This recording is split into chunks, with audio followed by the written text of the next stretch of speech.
चलिए आज एक बहुत ही अनोखी डिजाइन चुनौती को समझते हैं। जरा सोचिए, अगर आपको एक बिल्कुल नया ग्रह बनाने का काम दिया जाए, एक ऐसा ग्रह जहां जीवन पनप सके, तो शुरुआत कहां से होगी? चलिए आज इसी दिलचस्प सवाल की तह तक चलते हैं। तो समझिए, आपको एक बड़ी स्पेस एजेंसी ने हायर किया है। मिशन, एक नया जीवन से भरपूर ग्रह डिजाइन करना। और आपके पास सिर्फ एक ही ब्लूप्रिंट है, हमारी अपनी पृथ्वी। तो यही है आज का मिशन।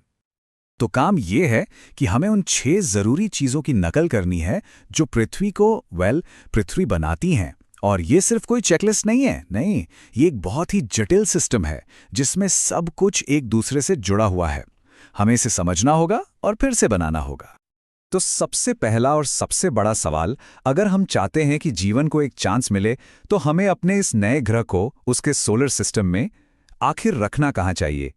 ये हमारे सबसे जरूरी फैसलों में से एक होने वाला है। जवाब है गोल्डीलॉक जोन में। ये नाम तो सुना ही होगा।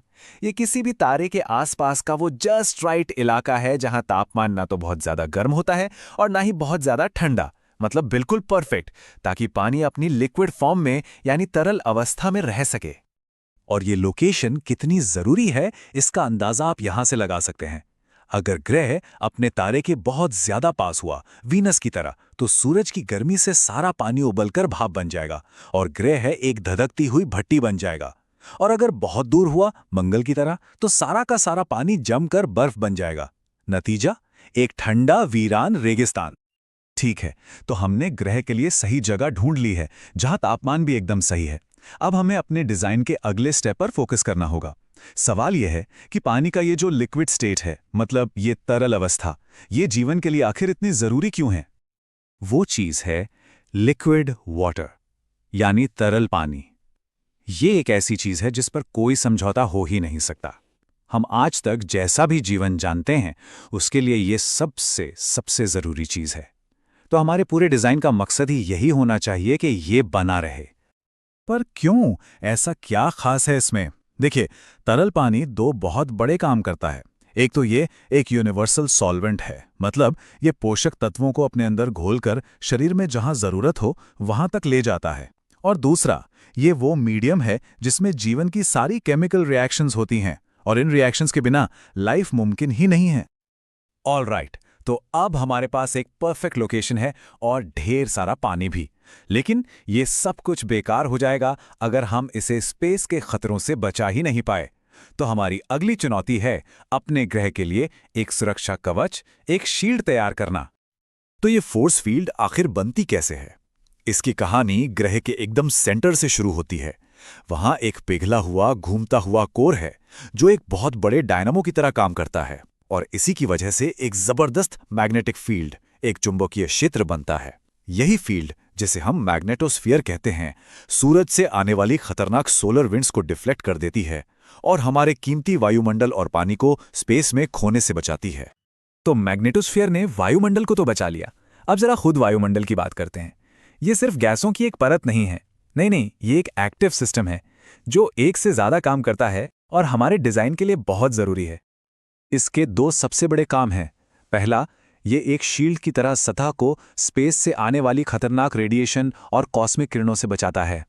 और दूसरा, ये एक कंबल की तरह काम करता है। ये ग्रीनहाउस गैसों की मदद से गर्मी को ट्रैप करता है और ग्रह को गर्म रखता है। और यही गर्माहट, यही इंसुलेशन जरूरी है हमारे उस दूसरे जरूरी कंपोनेंट को बनाए रखने के लिए, यानी लिक्विड वाटर को। देखा सब कुछ कैसे एक दूसरे से जुड़ा हुआ है। एक चीज हटा दो तो पूरा सिस्टम बिगड़ जाएगा। अब हमें लॉन्ग टर्म स्टेबिलिटी के बारे में सोचना होगा। हम अपने ग्रह को स्पेस में डगमगाने से कैसे रोकें ताकि वहां का क्लाइमेट, वहां की जलवायु स्थिर रहे? इसका जवाब एक ऐसी चीज में है जिसके बारे में शायद हमने सोचा भी ना हो। और वो चीज है एक बड़ा सा चांद। जी हां, एक बड़े चांद की ग्रेविटी एक जाइरोस्कोप की तरह काम करती है। वो ग्रह की धुरी को, उसके एक्सिस को बुरी तरह से लड़खड़ाने से रोकती है। और इसका असर जमीन आसमान का होता है। एक बड़े चांद के साथ आपको मिलता है एक स्टेबल झुकाव, यानी प्रेडिक्टेबल मौसम, और एक ऐसी स्थिर जलवायु जहां जीवन आराम से पनप सके। और उसके बिना बस बेतरतीब डगमगाहट और एक ऐसा क्लाइमेट जो पल पल बदलता रहे, जो जीवन के लिए बिल्कुल भी ठीक नहीं है। चलिए अब हम अपने डिज़ाइन के आखिरी और छठे हिस्से पर आ गए हैं। ये एक ऐसा सिस्टम है जो ग्रह को मेंटेन करता है और ज़रूरी पोषक तत्वों को रिसाइकिल करता रहता है। इसे आप ग्रह का अंदरूनी इंजन भी कह सकते हैं। और वो इंजन है प्लेट टेक्टोनिक्स। ये एक जियोलॉजिकल प्रोसेस है जिसमें ग्रह की ऊपरी सतह कई टुकड़ों यानी प्लेट्स में बंटी होती है और ये प्लेट्स लगातार हिलती रहती हैं।